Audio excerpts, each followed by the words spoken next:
All right, welcome to week 8 of Financial Compass. Honestly, so incredibly proud of you for walking through these last number of weeks together. I'm praying that God has been moving in you, been moving in your family, and I just want to send us out with a few thoughts as we consider what does a life that is focused on Jesus in living generously and open-handed and navigating the tough decisions and conversations we've had to have with ourselves and with others. I want to give you 2 words to kind of focus on as we close our time together. They're flourishing and legacy. Flourishing and legacy. Here's the image I want to give you for the word flourishing. I love Psalm 1. The writer of it just absolutely described something to me that has stuck with me about life. And so I'm going to read it. Here's what it says. Blessed is the one who does not walk in step with the wicked, or stand in the way that sinners take, or sit in the company of mockers, but whose delight is in the law of the Lord, and who meditates on his law day and night. I'll just give you a caveat, is the law being the way of God. And a lot of times this is written in the Old Testament. So what we might describe it now today is the way of Jesus. How did Jesus live? How did he serve? What did he teach about? Delight in those things. Delight in the kind of vision he gives us for our lives. But this is the imagery of flourishing. He goes, the person that does this, that leans into the way of Jesus for our heart, for our family, for our finances, that person is like a tree planted by streams of water, which yields its fruit in season, and whose leaf does not wither, and whatever they do prospers.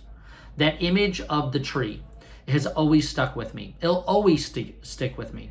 And I think about it in so many different areas, but in this area, for our lives to be planted near the person of Jesus and let his teachings, his wisdom, his truth begin to transform our lives, it has an impact in so many areas, and it especially has an impact in our finances as well. When I think about this, I think about what we talked about before, identity. We've talked about what are the things we're purchasing to find value and validation. Where are we giving our finances away? What are we investing in the future?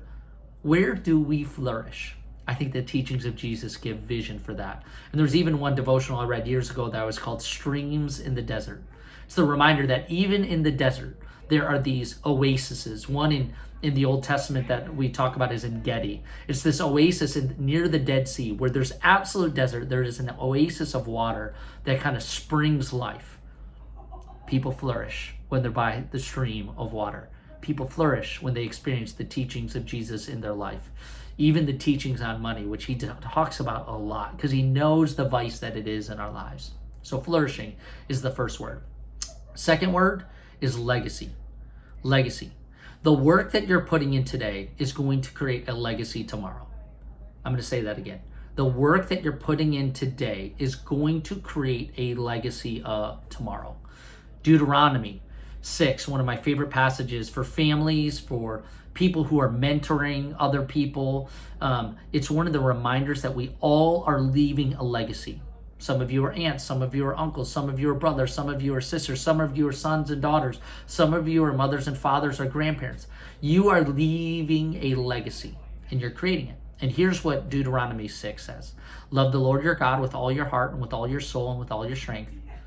And these commandments I give to you today are to be upon your hearts. Impress them on your children. Talk about them when you sit at home, when you walk along the road, when you lie down, and when you get up. Tie them as symbols on your hands and bind them on your foreheads. Write them on the door frames of your houses and on your gates. One of my friends moved into Oak Park, a city that is predominantly a large number of Jewish community that lived there, and they moved into a home that was owned by a Jewish family prior. And this verse was actually literally written on the door frame. So every time somebody walked out the door, they had this on the door frame of their home, and it was such a distinct reminder that we leave a legacy. We create legacy. We create culture. We have an impact on people. When we spend time navigating these difficult moments, that money becomes such a hold on our lives, or maybe something that we didn't get taught or we didn't get led, but we start to learn for ourselves and start to grow in this and start to navigate how we see money and the compass that God gives us to live a kingdom life when it comes to money, to live generously, to live open-handed, to navigate the things that we're navigating. We leave a legacy. We leave a legacy with people. When you invest your finances, for example, in clean water initiatives, you leave a legacy. when you invest in things like the church, when you invest in your children differently, when you choose not to spend stuff just on you, but maybe create experiences, you're creating a legacy. You're teaching your family, yourself, how you can live.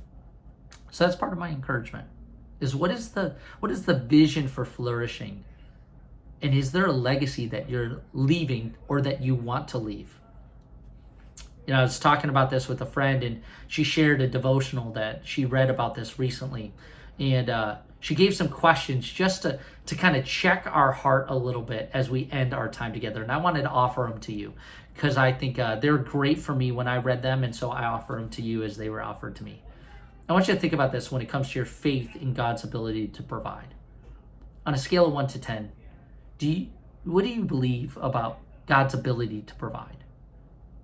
10 being absolute belief that he's able to provide all that I need. Might not be all that I want, but all that I need. And why do you choose that number you selected? And maybe his provision isn't finances. Maybe it's peace. Maybe it's truth. Maybe it's freedom. Maybe it's a breaking of some of the beliefs that you have. How could God be providing for you today? And why do you choose that number?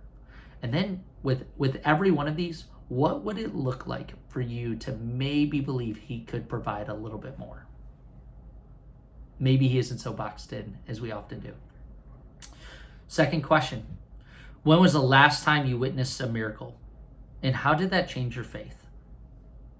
Sometimes we need to be reminded of the times we were planted by the streams of living water, where we saw God move in miraculous ways. I know one of the miracles that I've experienced that I'm struggling with at times is like, I've seen God do some incredible things in my past. Will he continue to do them in my future? Will he continue to answer the prayers that I have for today, not just yesterday? You know, those are some of the things and when I remind myself that these are the miracles that I've seen God do, I'm like, oh, it definitely increases my faith as it increases my perspective.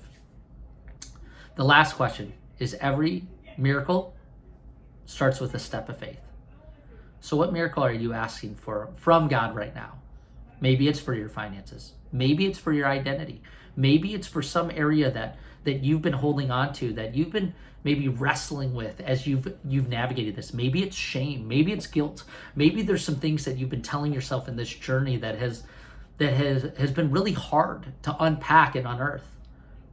But I continue to come back to, when we plant ourselves near streams of living water, the life, the flourishing life is available right there. And maybe the miracle that God is waiting to do is not one financially, it's actually one in you. And maybe that affects everything else. And maybe that changes what it means to flourish. And maybe that changes the legacy that you leave, which I find to be much more valuable than $1, right? So those are some of the words I want to leave you with. So grateful for you journeying with us. Maybe some things to think about and keep wrestling with. To close, I just want to end with this prayer by Aaron. He was considered this prayer is considered the Aaron Priestley prayer. And I think it's one that maybe you've heard it, but if you haven't, I hope it encourages you. I believe this deeply in my heart, that God can do an incredible work in us so that he can do an incredible work through us. And so here's this prayer out of Numbers 6. May the Lord bless you and keep you. May the Lord shine his face upon you and be gracious to you. And may the Lord turn his face toward you and give you peace. I pray that for you, over you, and with you. Grace and peace, friends.